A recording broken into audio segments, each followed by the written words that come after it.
habang ako'y naguguluhan,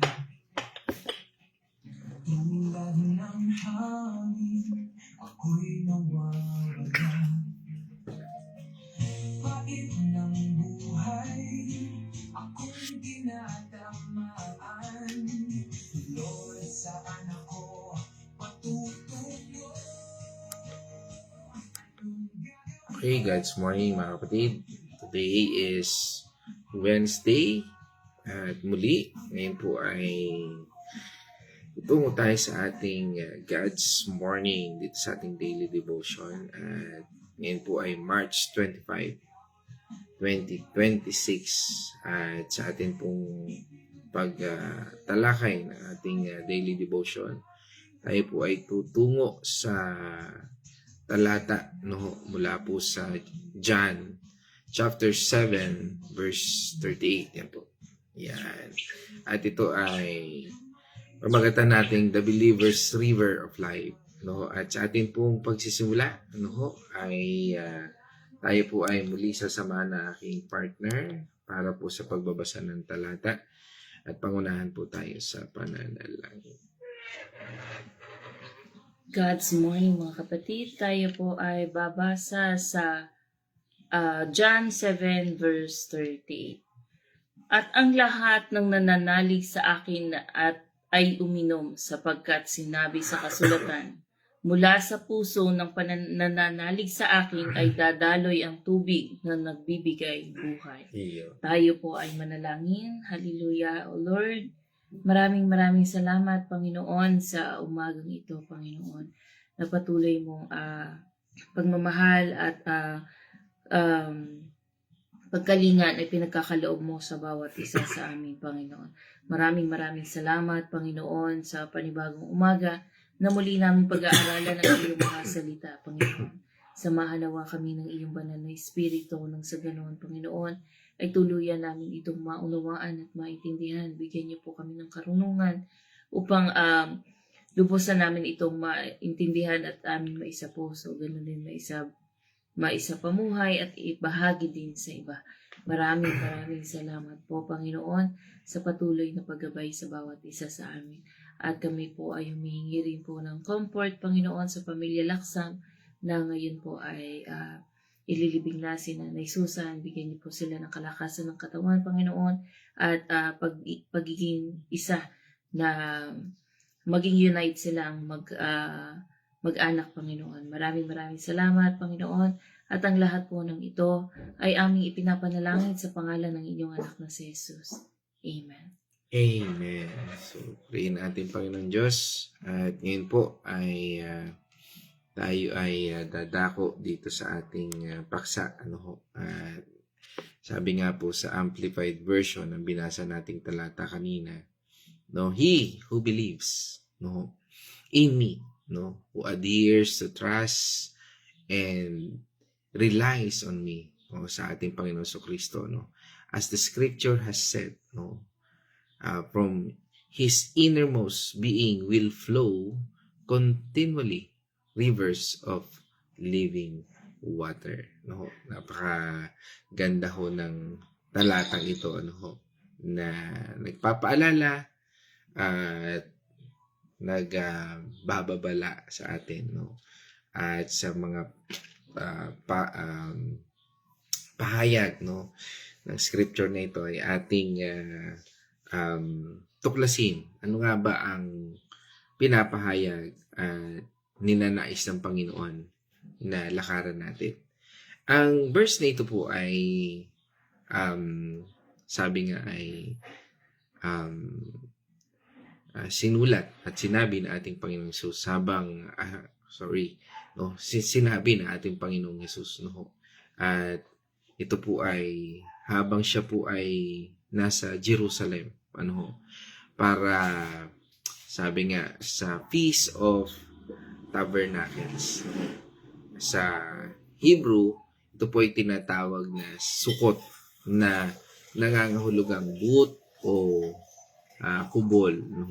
Ito po ay isang mahalagang pista o okasyon ng mga Hudyo na ipinagdiriwang bilang pasasalamat sa masaganang ani at pag-aalala sa kanilang paglalakbay sa disyerto. No? Yan po yung pag-alala nila doon sa naganap na pagliligtas sa kanila. At ano nga ba itong Feast of Tabernacles na ito? O yung tinatawag na Sukkot? No? Sabi nga, bakit ito ang ritual na tubig? Sa pagdiriwang po na ito, ang mga Hudyo ay nagsasagawa ng isang, sabi nga ay makabuluhang ritual. No? Sila po ay humahakot o naghahakot o nagdadala ng tubig mula po sa Pool of Siloam, no? At isang kilalang pinagmumulan ng malinis na tubig sa Jerusalem patungong templo ng Jerusalem. Ang ganitong gawain po ay hindi lamang isang tradisyon, no, kundi isang paraan para ipaalala ang kabutihan ng Diyos sa bawat isa at sa kanilang mga ninuno. No, noong panahon pong ng paglalakbay ng mga Israelita mula sa pagkaalipin sa Egypt, no, ay isa po ito sa mga unang pagliligtas na ipinakita ng Diyos sa kanyang bayan. Sila po ay napadpad sa disyerto na kung saan walang sapat na tubig. Dahil sa kanilang pagkauhaw, no, ang Diyos ay nagbigay sa kanila ng tubig mula sa isang bato para po sila ay mabuhay. Kaya nga po ito ay makikita natin doon sa Exodus chapter 17 verse 6. Sige po, basahin po natin yan. Hihintayin ko kayo sa ibabaw ng malaking bato sa Sanay. Hampasin mo ito at bubukal ng tubig na maiinom ng mga tao. Iyon nga ang ginawa ni Moises at ito'y nasaksihan ng mga kasama niya, pinuno ng Israel. Yun. At doon bumukal yung tubig. At sa pamamagitan po ng pagdadala ng tubig patungo po sa templo, ang mga Hudyo ay binigyan pong alaala, no, na ang biyayang ito ng ating Diyos o yung kung paano po sila inalagaan ng ating Panginoon Diyos at nagpapasalamat sa Kanya bilang pinagkukunan ng buhay. Bukod pa rito ang pagtira sa mga suka, no, o yung sabi nga kubol, no, yung suka is the Hebrew word, no, ng kubol sa panahon ng pista ay nagpapaalala sa kanila na ang Diyos ang kanilang tunay na tahanan at tagapag-alaga. Yan po yung symbolism niyan.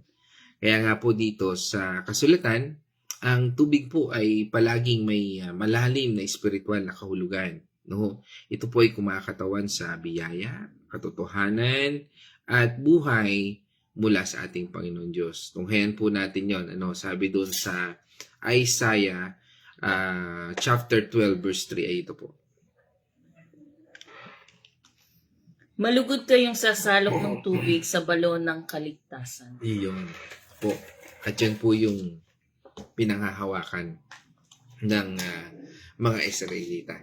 At yan po ay napatunghayan din po ni Jeremiah.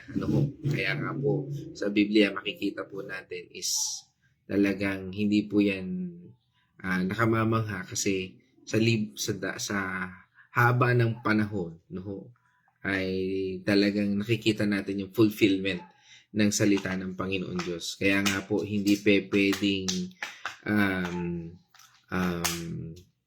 maging basihan natin yung gut feel lang natin. Kaya nga po napakahalaga ng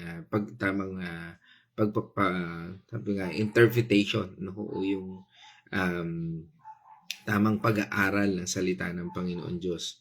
Pang maunawaan natin, sige po, tingnan natin naman yung sinasabi ng Jeremiah chapter 2 verse 13. Dalawa ang kasalanan ng aking bayan. Tinalikuran nila ako. Ako na bukal na nagbibigay ng buhay at humukay sila ng mga balon. Ngunit mga balong butas na walang naiipong tubig. Amen. At makikita po natin dyan, pinapakita po doon sa Jeremiah 2:13, yung kasalanan ito. Yung akala natin ay yung balon na yan ang siyang magbibigay na sa atin ng karunungan, buhay, o kasiyahan. At napakahalaga po na makita natin ng bahaging ito. Si Prophet Isaiah po ay nagbabala o nagpahayag ng pangako mula sa ating Panginoon Diyos noong una. No, kaya nga po sa pagdating na ito na sinasabi nga po ng tubig ng buhay ay pinatungkulan din po ito ni Isaiah doon sa Isaiah 58 verse 11. Isang mahalagang mensahe tungkol sa kung ano ang ipinagkakaloob ng Diyos sa mga taong tapat sa Kanya. No, at ito po yung sinasabi niyan. Sa kanyang mensahe doon ay napakahalaga po na malaman natin ano nga ba yung kahihinatnan ng pagtuon natin sa salita ng Panginoon Diyos. Ano nga bang kahihinatnan ng bagay na kung tayo ay magbababad, patuloy na mag-aaral kasama ang ating mga fellow believers, kaya nga po napakahalaga talaga ng Bible study. Diyan po natin matutunghayan, makikita na parang tila isang balon. Iyan ba yung balon lamang na gawa-gawa natin o balon na nangbumula sa ating Panginoon Diyos. At ito po yung sinasabi na ni Isaiah mula dito sa Isaiah 58 verse 11. Patuloy kayong papatnubayan ni Yahweh at bibigyan ng pangangailangan sa gitna ng disyerto. Palalakasin niyang muli ang inyong mga buto at magiging tulad kayo ng isang hardin na bumubukal ng masaganang tubig o isang batis na hindi natutuyo. Amen. Okay. Sabi doon, sabi niya doon, and the Lord will guide you continually and satisfy your desire. In scorched places and make your bones strong, and you shall like a watered garden, like a spring of water, whose waters do not fail. Sabi nga, hindi raw natutuyo, hindi raw naiigahan, at nagiging malakas. Ito po yung pinangako sa mga taong tutuparin ang kalooban ng Diyos. Mga taong magiging tapat, mag-aalaga ng mga dukha, at maglilingkod sa Kanya ng buong puso. Ang pangakong ito po ay nagsasabi na ang Diyos ay magbibigay ng sapat na biyaya at buhay sa mga tapat sa Kanya. Parang isang batis na hindi nauubos kahit sa panahon ng tagtuyot. Sinabi rin po sa John 4 verse 14 ng ating Panginoong Jesucristo. Ngunit ang sino mang uminom ng tubig na ibibigay ko sa kanya ay hindi na muling mauuhaw kailanman. Ang tubig na ibibigay ko ay magiging batis sa loob niya at patuloy na bubukal at magbibigay sa kanya ng buhay na walang hanggan. Amen. Sabi nga po doon, yan yung yugto ng Samaria. Sinabi na ating Panginoon Jesus sa babae, sa balon na yon, sa Samaria, na ang tubig na ibibigay niya ay hindi magdudulot ng pagkauhaw. Bagkus, magiging bukal ng tubig na umaagos patungo sa walang hanggang buhay. Yan po yung pangakong yon. At dito kanina binasa natin yung John 7 verse 38 at ating main scripture ngayon. Binanggit niya muli ang tubig na umaagos na ito, na ngayon ay malinaw na isinasakatuparan ang mensahe at pangakong ipinahayag ni Prophet Isaiah.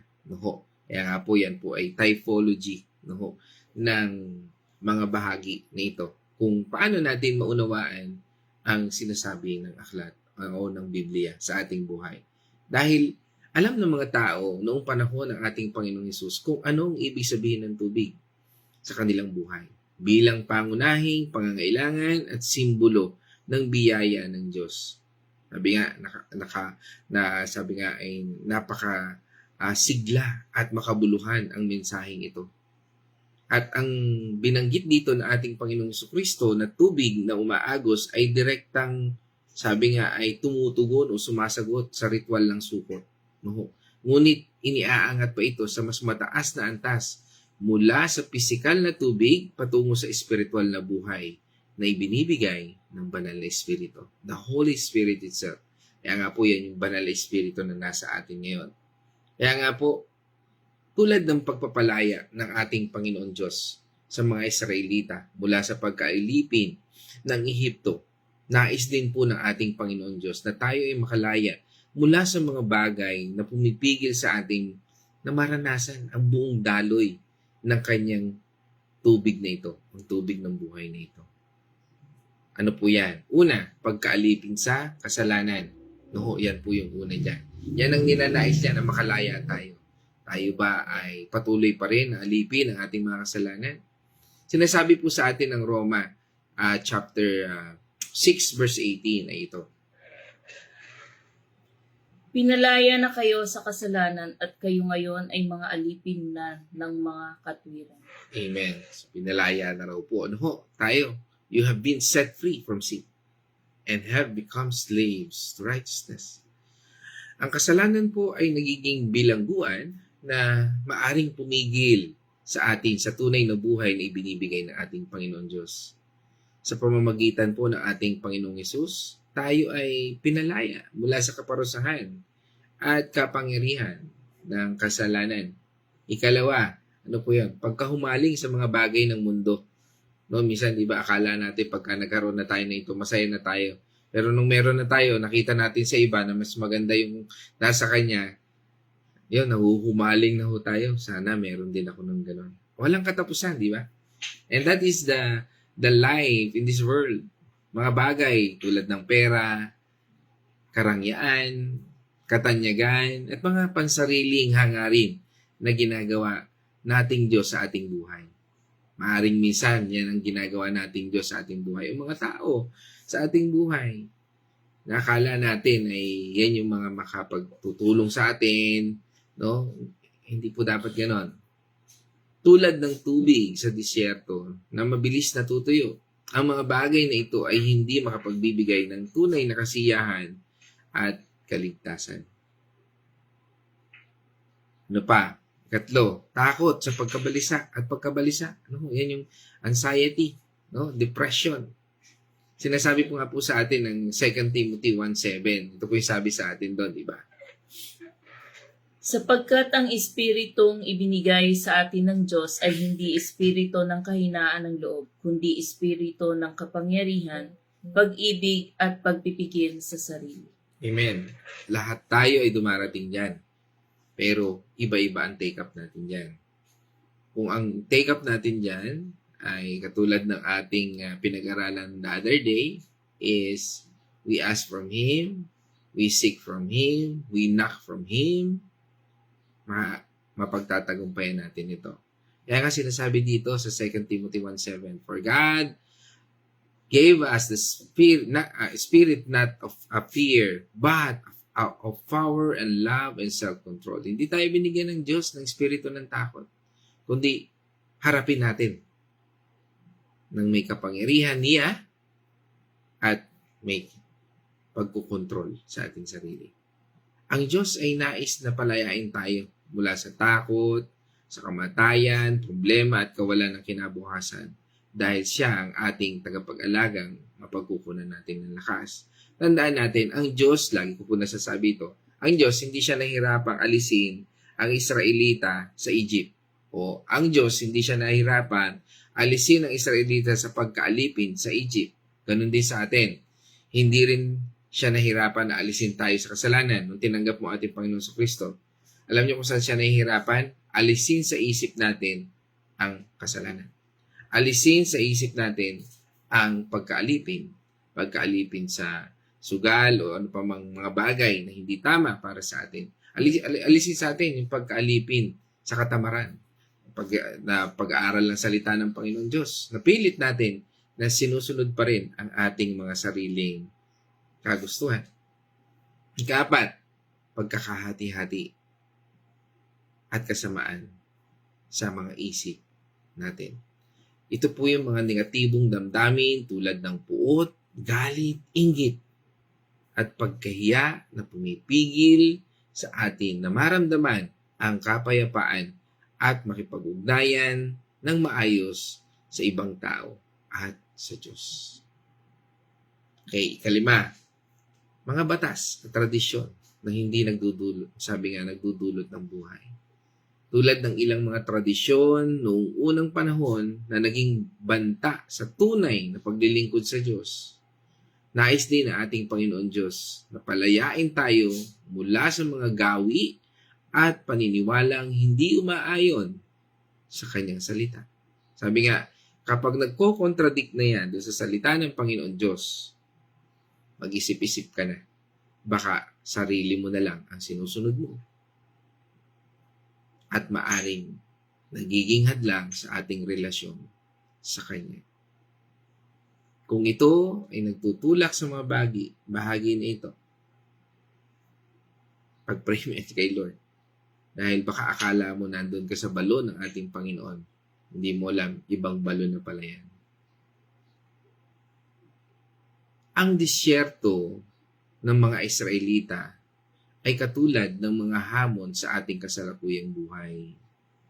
Minsan, tayo rin ay nakakaramdam ng pagkauhaw sa ating spiritual, pagod sa mga problema ng buhay, o nawawalan tayo ng pag-asa. Parang tila nasa disyerto tayo.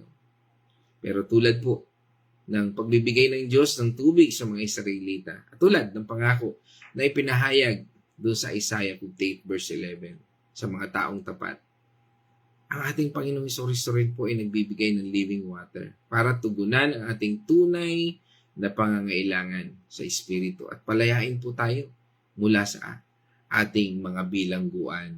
No?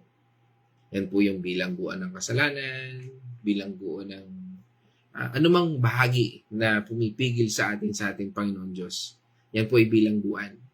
Kaya nga po ang pagpapadala ng tubig mula sa Pool of Shiloh ay katulad ng ating pagdadala ng mensahe ng buhay. No? Noong unang panahon, ang mga Hudyo ay sumasalok ng tubig para ipakita ang kanilang pagtitiwala sa Diyos. Ngayon, naman po tayo po ang naging daluyan ng living water na ipinapangako o sinabi o binasa natin kanina doon sa Isaiah. Dapat nating ibahagi ang salita ng Diyos at ang pag-ibig ni Kristo sa mga taong nakakasalumuhan natin. Lalo na sa mga nangangailangan ng espiritual na pagkauhaw at paglaya. Ang templo noon ay tahanan ng Diyos, ngunit ngayon, tayo na po ang templo ng banal na Espiritu. Noong unang panahon, ang tubig ay dinala sa templo para sambahin ang Diyos. Ngayon, dahil tayo ay tinubos ng ating Panginoong Kristo, ang Holy Spirit ay nananahan sa atin. Diba? Sabi po doon sa 1 Corinthians chapter 6 verse 19. Hindi ba ninyo alam na ang inyong katawan ay templo ng Espiritu Santo na nasa inyo at ipinagkaloob ng Diyos sa inyo? Hindi na inyong pag-aari ang inyong katawan. Amen. Kaya nga po, meron diyang naninirahan sa buhay natin. Nung tinanggap natin ang ating Panginoong Kristo bilang ating Panginoong tagapagligtas, nandiyan na po siya. Naninirahan na po siya sa atin. Kaya't mula sa ating mga puso ay umaagos ang rivers of living water na ipinangako at binasa natin kanina mula sa Isaiah para ipakita ang presensya at biyaya ng Diyos at tulungan tayong manatiling malaya sa mga bagay na nais niyang palayain tayo. Ano ba yung mga bagay sa buhay natin na hindi pa tayo nakakalaya? Let's think for it. Isipin natin. Paano ito, no?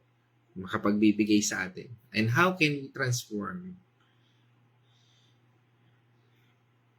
Paano tayo matatransform ng Holy Spirit na ito? Para sa ating buhay. Kung hahayaan natin na kumilos ang banal na Espiritu at ang salita ng Panginoon Diyos sa ating buhay, ano mangyayari sa atin? No, una, paano tayo mababago nito? Hindi na tayo mauuhaw sa mga bagay ng mundo. No? Makikita natin parang yung mundo ganito, okay lang. Kasi hindi ka na madaling mahila. Di ba? Minsan, parang yung kwento dati, di ba? Yung kapitbahay, bumili ng TV, ikaw bili din ng TV. Mas nilakihan mo pa. Bili ng kotse, ikaw bili ka din ng kotse. Di ba? Kaso, nung namatay yung kapitbahay, sabi ng asawa, ano pa inaantay mo? Di ba? Nasagasaan daw yata. Ano ba nakasagasaan doon? Jeep? Sagasaan ng tricycle. Tricycle. Oh. Maganda. Pasagasa ka sa truck para mas angat ka. Ganun. Sabi ng asawa, pasagasa ka naman sa truck para mas angat ka, no? It's only a joke, ano, mga kapatid. Pero, and that is reality sa buhay ng isang tao. Kaya nga po, noong tayo ay nakakilala sa ating Panginoong Hesus, no? Sabi nga, naghahanap tayo ng kasiyahan, seguridad, at kahulugan, no? Maaring minsan, hinahanap natin yan sa pera, trabaho, relasyon, o mga bagay na pasarili lamang.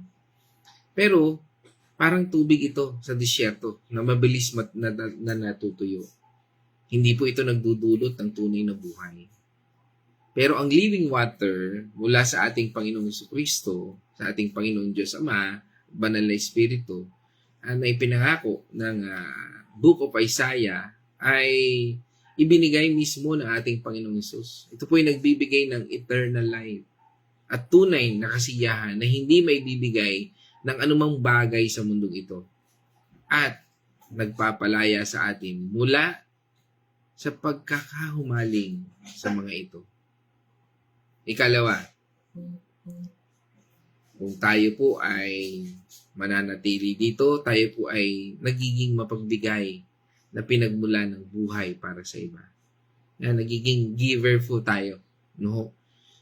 At yun po yung nakikita natin doon. Ano, hindi siya yung sabi nga ay nagiging sakim, nagiging greedy, nagiging sabihin natin mapanlin lang, very cunning.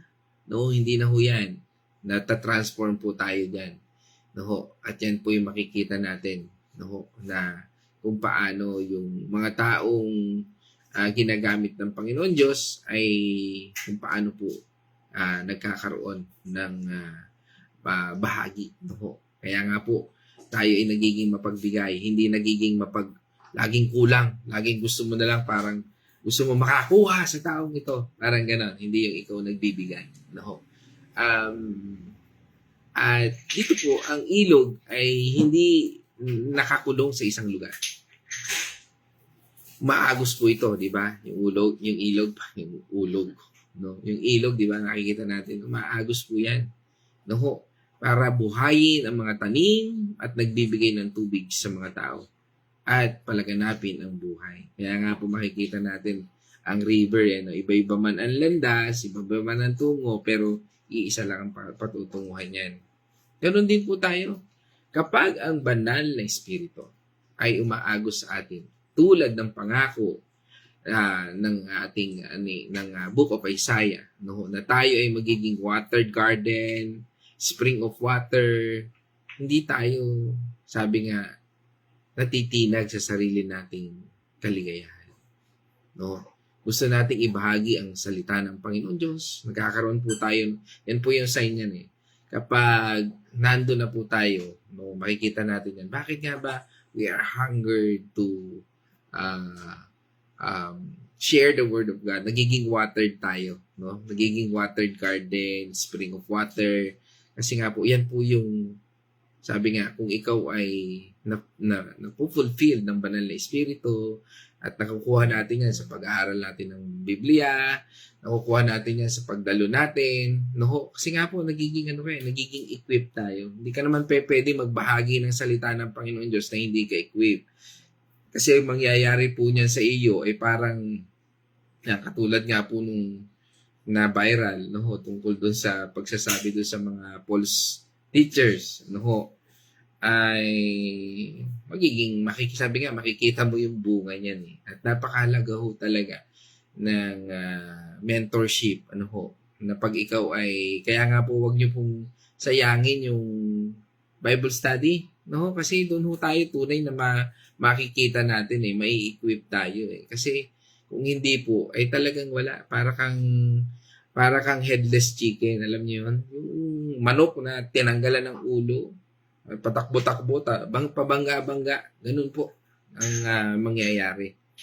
Kaya nga po, sa bahaging ito, makikita natin doon sa mga tao na patuloy na nagsasaliksik sa salita ng Panginoon Diyos. Yan, nai-equip sila at nagkakaroon po sila ng tunay at direksyon.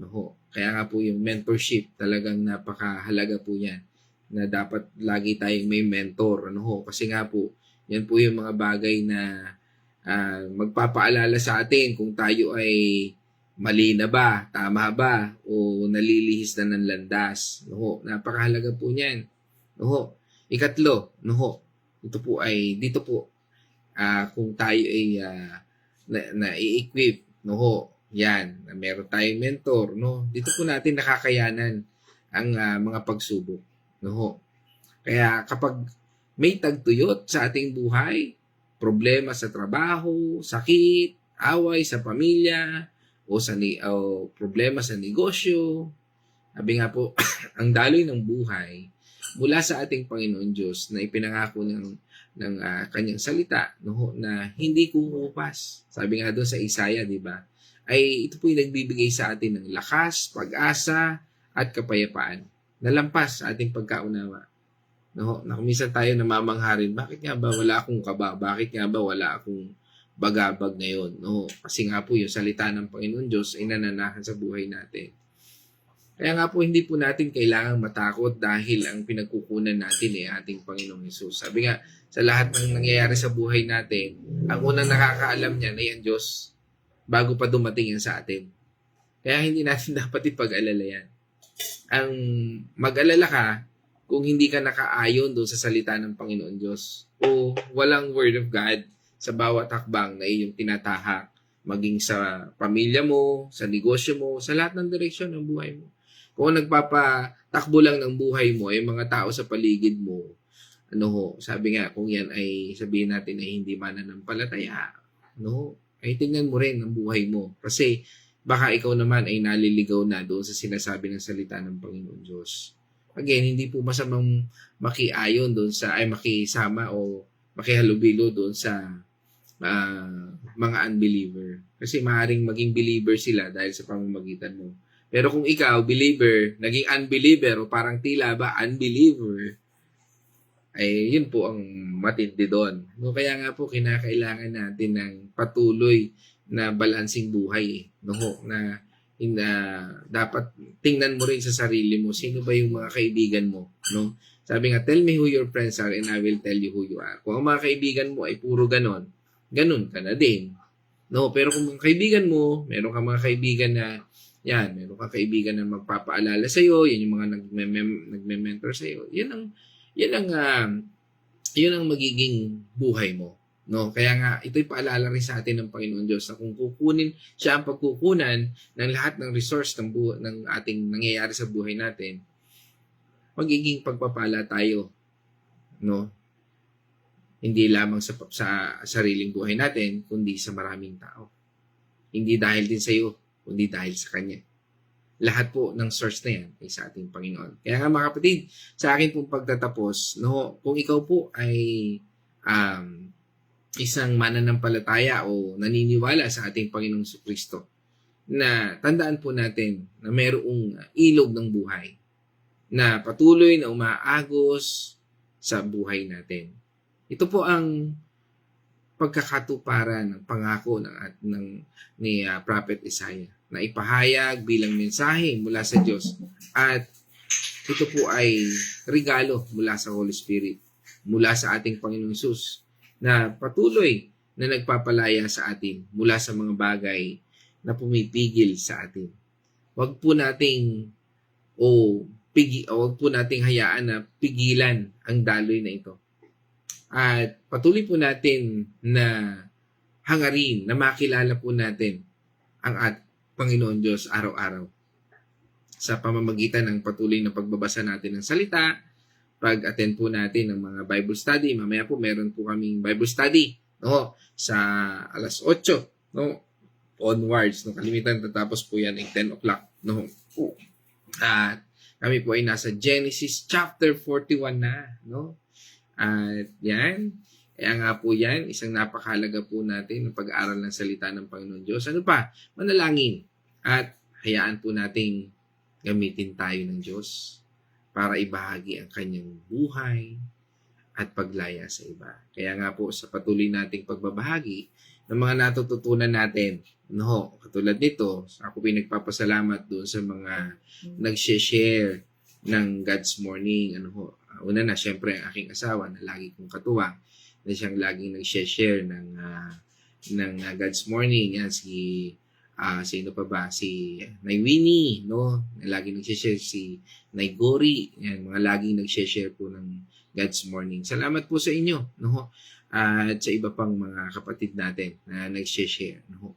Ng God's Morning. At again, ito po ay ang layunin ay upang ibahagi ang salita ng Panginoon Diyos sa sino man na nangangailangan, at sino man nais matunghayan ang pagpapahayag ng Diyos. Sabi nga, maaring sa susunod ikaw rin naman, Kaya nga po, ito po ay bahagi natin, upang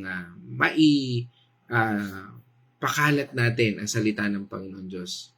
At kung ikaw, mga kapatid, ay gusto mong matanggap ang living water na ito, at sabi nga ay maaring yung mga karanasan ng nais nating makalaya tayo, na sabi nga ay maranasan natin ang living water na ito na ibinibigay ng ating Panginoon Diyos. Maaring nating simpleng ipanalangin ang bagay na ito. Maaring natin sundin ito. Jesus, tatanggapin kita bilang aking Lord and Savior. Bilang aking Lord and Savior. Patawarin mo po ako Patawarin mo po sa aking mga sa kasalanan. aking mga kasalanan. Palayain mo po ako Palayain mo mula sa lahat ng bagay mula sa lahat ng na pumipigil sa akin na pumipigil na maranasan ang buong biyaya. ang buong biyaya. Hayaan mo Hayaan mo ang banal na ang Espiritu banal na Espiritu ay manirahan sa akin ay manirahan sa at sa ilog ng buhay sa ilog ng buhay na ipinangako na ipinangako ni Isaiah, ang Isaiah, at umago sa akin at umago sa akin ang buhay. ang buhay. Salamat po. Salamat po. Ito po yung aking panalangin Ito po ay aking sa pangalan ni Jesus. Sa pangalan ni Jesus.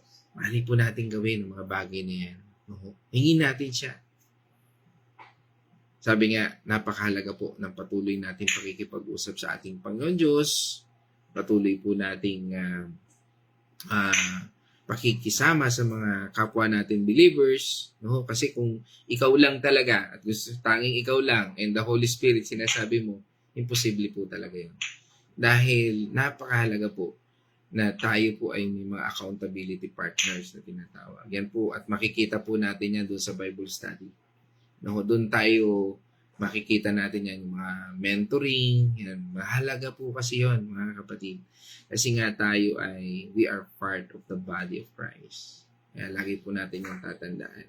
Okay, so dahil po dyan, ako po ay magtatapos na. At ngayon naman, tayo po ay tumungo sa Wednesday reflection. God's morning, mga kapatid. Tayo po ay napagpala na naman ngayong umagang ito. Sapagkat dito po sa ating napag-aaralan sa John 7 verse 38, dito po ay binibigyan diin ang walang hanggang buhay na ibinigay sa atin ng ating Panginoon sa sino mang sumunod at naniwala sa Kanya. Kung tayo po ay naniniwala na ang ating Panginoong Hesukristo ang nagbibigay sa siyang ating personal savior at ating tagapagligtas, tayo po ay binigyan niya ng walang hanggang buhay sapagkat dati po tayo ay hindi mananampalataya, hindi tayo naniniwala, although naniniwala tayo na naandyan ang ating Panginoon sa Kristo, pero hindi natin tinanggap na ang ating Panginoon ang magbibigay ng kaligtasan sa atin.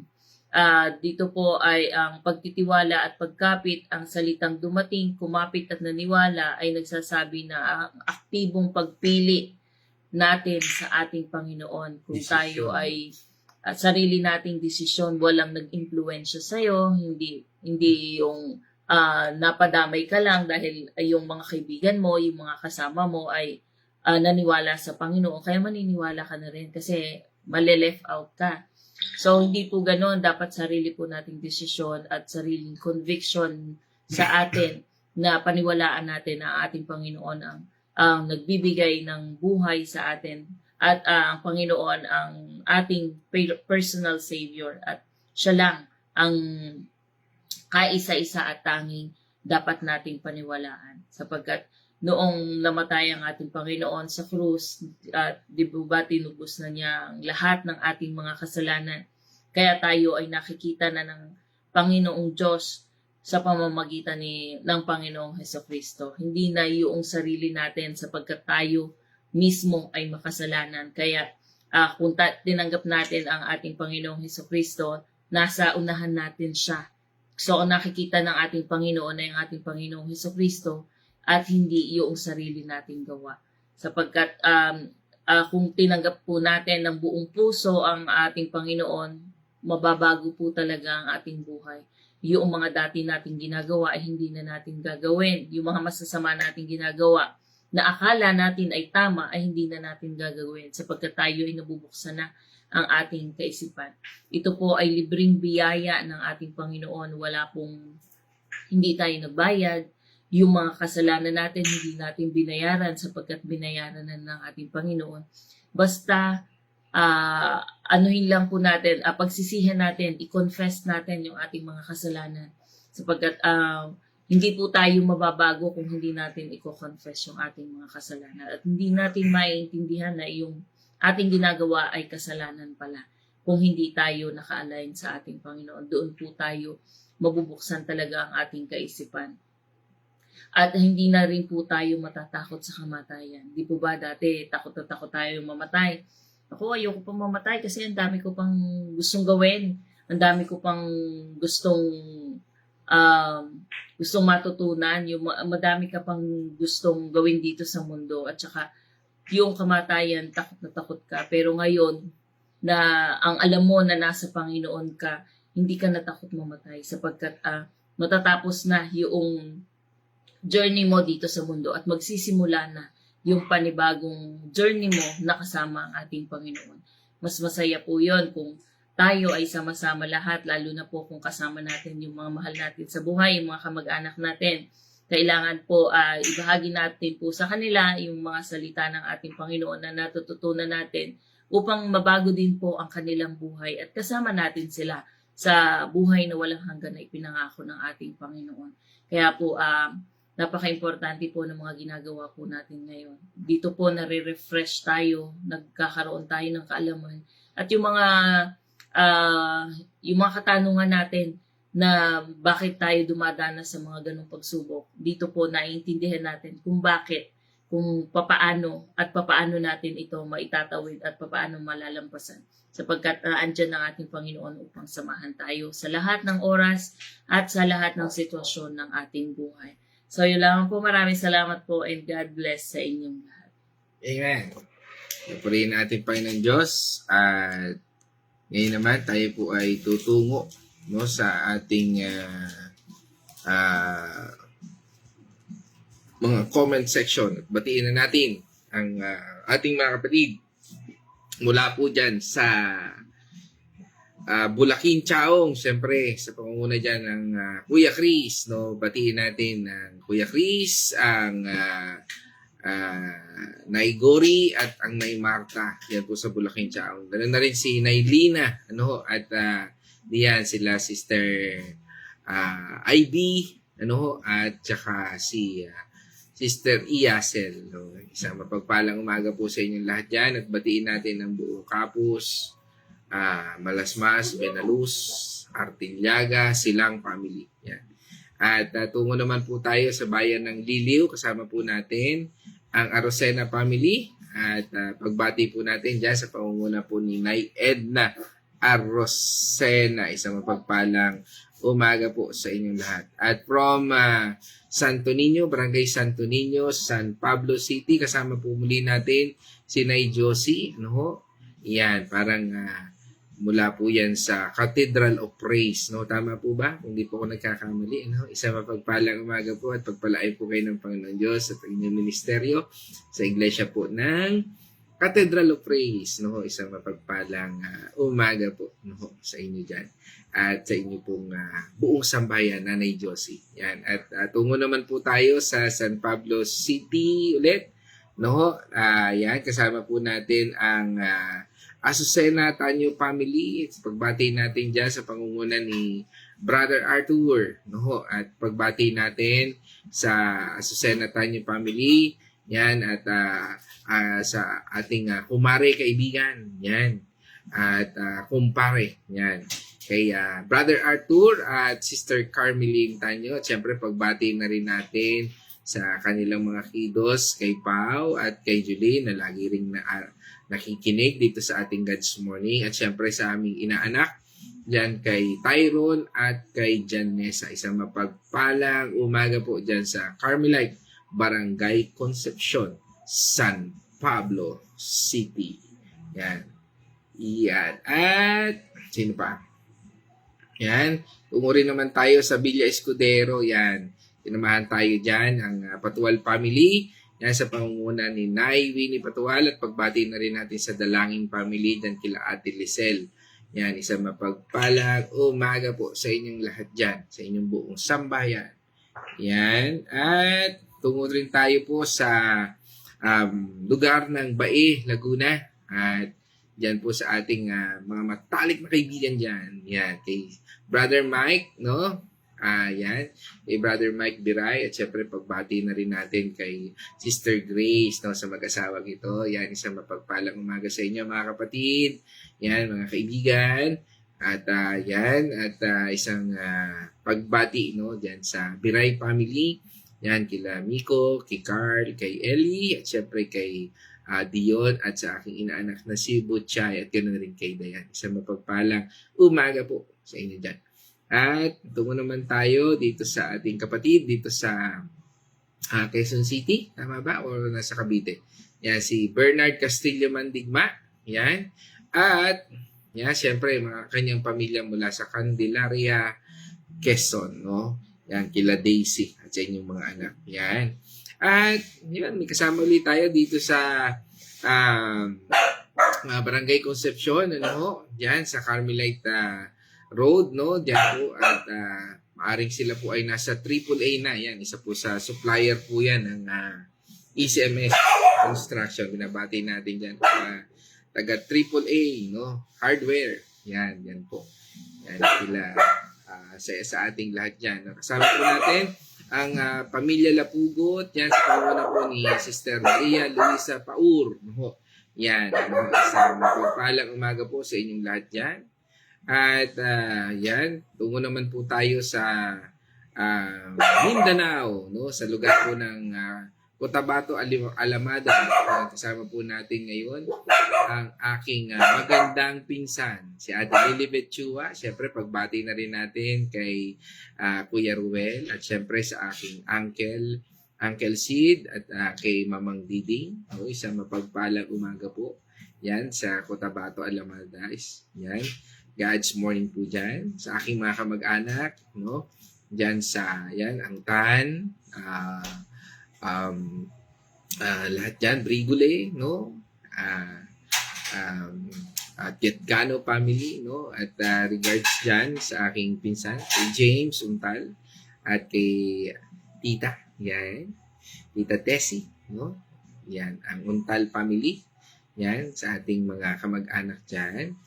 At, yan, sino pa? Yan, yan, hindi ko alam kung nasa Makati sila ngayon. Pero from Makati City, kasama natin ngayon, si ang Rianzares family. Yan, kasama po natin si Sister Babes. Pagbati na rin natin kay Kuya Ramil, no?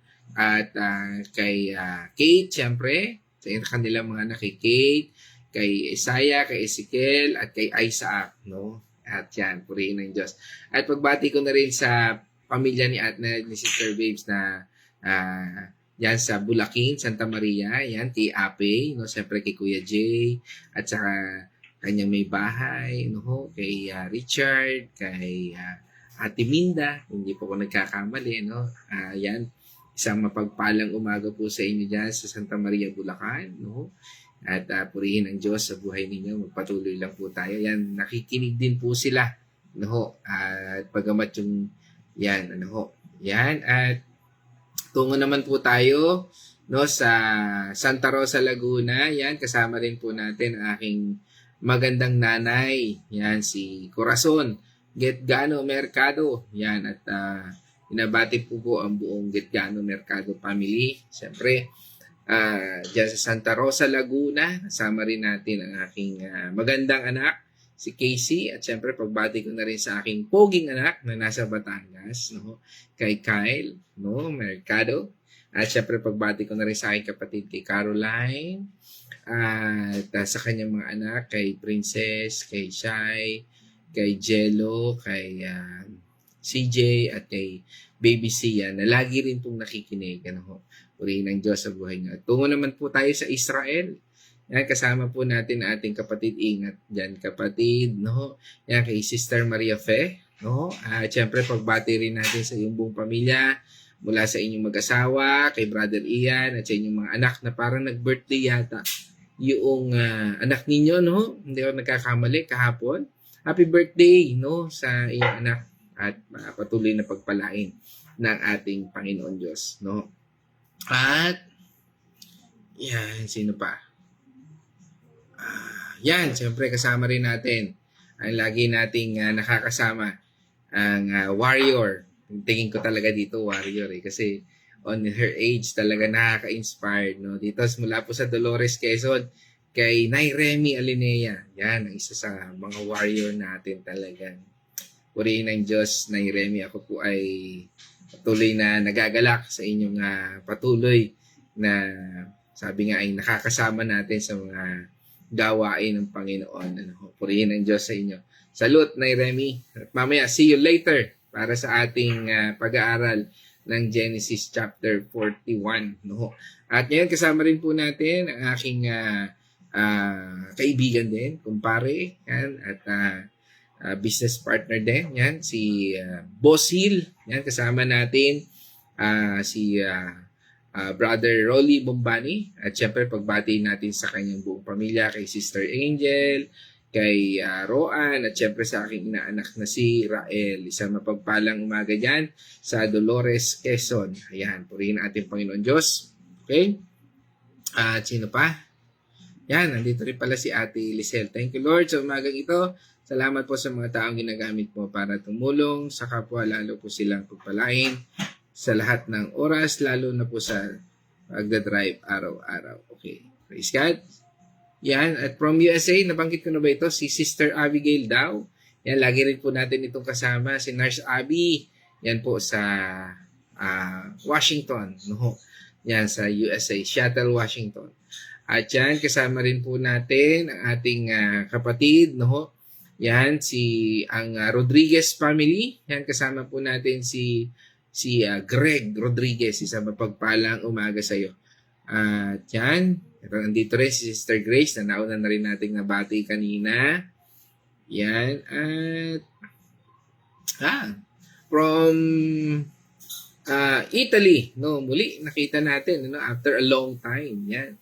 Regards po na Tita Meli Castillo Cortez. Yan, isang pagbati po dyan mula po sa Italy, Milan. No? At yan. Sama po natin ngayon ang Cortez Castillo family at regard sa lahat. Yan, kay Kuya Beng, siyempre kay La Ronmel na may bagong baby. Yan, congratulations. At kay, siyempre kay Mylene at siyempre kay Jabez. No? Yan, at purihin ng Diyos sa inyo dyan sa Italy. At patuloy kayong maglingkod. No? Yan, sila po ay sa JIL, Milan. Yan, purihin ng Diyos. Jesus is Lord. Milan, yan, isang mapagpalang umaga po at patuloy na mga lingkod ng Diyos diyan po sa lugar ng Milan. At purihin ng Diyos sa inyong ministeryo at yan. Okay. Yan. Sabi dito, paki-pray po si Tia Lina na makabangon, no? Okay, sige po, pag-pray din po natin at nilalagnat. Okay. Ayan. I think lahat nabanggit na natin. Pero parang kanina nakita ko si Architect Arnel na nag-like. No? Pero nawala. Ayan. Pero ganun pa man, binabati ko ang pamilya Capadosa diyan sa Kapas Tarlac. Ayan, ating partner sa SMS. Ayan, si Archie Arnel. Isang mapagpalang umaga sa inyong lahat yan. At ngayon, tayo po'y magtatapos na. Nawa ay nabanggit ko po lahat. Hindi ko lang makita. Yan. Parang yan. Pero nakikita ko. Parang nakita ko kanina si Pastora Pe. Pero anyway, binabati ko si Pastora Pe. Yan. Siyempre, alam ko nandyan yan. Baka hindi lang makita rito sa comment section. No? Pero yan. Nabati ko ang Andal Artillaga family. Yan, si Pastora Fe. Andal. Yan, isang mapagpalang umaga po sa inyo. Yan, sa inyong buong pamilya. Kila Malu, Michelle, Mark, at Abby. Isang mapagpalang sa inyong mga apo. Isang mapagpalang umaga po sa inyong lahat. No? Hindi ko rin nakita rito si Ate Nela. No? Pero binabati ko na rin po ang Nonoso family. Yan. Isang mapagpalang umaga po sa ating lahat. Dito po tayo magtatapos. At nawa tayo po ay napagpala ng salitang ito. At tayo po ay manalangin. O manaming Diyos na makapangyarihan, kami po ay nagpapasalamat muli sa iyong salita na aming natunghayan, aming napagbulay-bulayan, aming napakinggan. Salamat po dahil we believe, Lord, na ikaw yung Diyos na siyang nagbibigay sa amin ng lakas, patnubay, gabay, at pagtugon sa aming mga pananalangin ito. Kaya Panginoon, sabi nga, bago pa namin sambitin sa aming bibig, ay iyo pong nalalaman. At ito po, Panginoon, ay kinasisihan ng iyong banal na Espiritu. Bigyan mo po kami ng sapat na paniniwala at pananampalataya that can move mountains, O Lord. Na katulad nito na aming pinag-aralan as a living water, ikaw po yung patuloy na umagos, dumaloy sa lahat ng pagpapalang ito. Patubayan mo po ang bawat isa at patuloy mo po kami, Panginoong, ingatan. At sa lahat ng ito, O Lord, patuloy na dalangin namin na sa iyong kapangyarihan, sa pangalan ng Diyos Ama, ng Diyos Anak, at ng Banal na Espiritu, mangyari ang iyong kalooban. Dinadalangin po namin ang kagalingan ng mga may karamdaman at sa mga oras na ito, Lord, especially si Nailina, Lord, na hindi po makabangon at nilalagnat. Patuloy na dalangin namin na sa iyong patnubay at gabay. At ang sino man, Panginoon, na may karamdaman sa mga oras na ito, nakakarinig ng iyong salita sa pamamagitan ng platform na ito. Kami po ay nagpapasalamat sa iyong gabay at patnubay, O Lord. At naniniwala po kami na ikaw ang Diyos ng kagalingan. Ikaw ang Jehovah Rapha, O Lord, ang Diyos ng kagalingan sa aming buhay. Ganon din, Panginoon, idinadalangin namin ang anumang pangangailangan ng mga tao ngayon, mga bagay, Panginoon, na nagpapahirap o mga bagay, Panginoon, na tila parang mahirap abutin. Lord, bigyan mo po kami ng sapat na paniniwala at pananampalataya upang matuto kami na magtiwala at matuto na maghintay ayon sa iyong kalooban. Sa iyo po, Panginoon, namin ipinagkakatiwala ang lahat ng ito. Gabayan mo po kami at patnubayan ayon sa iyong kalooban. Again, O Lord, we thank and we praise you, Lord, sa pangalan ng aming Diyos Ama, Diyos Anak, at Banal na Espiritu. And this our pray in Jesus' name. Amen, amen. Mga kapatid, let us shout the shout of victory. Christ is nigh. Christ is risen. Christ will come again. And together, we are for Christ. Again, God's morning, everyone.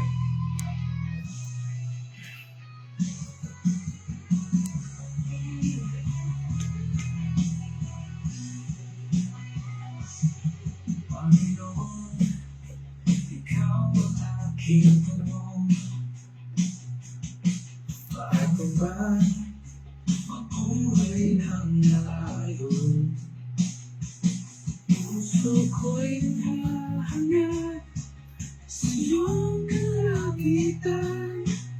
Gabay mo ang hanap sa aking bawat habang. Anong kailangan kong gawin, Panginoon? Turuan mo akong tamang direksyon. Sa iyong salita, ako lang masasin. Sa iyong piling, nais kong makarating.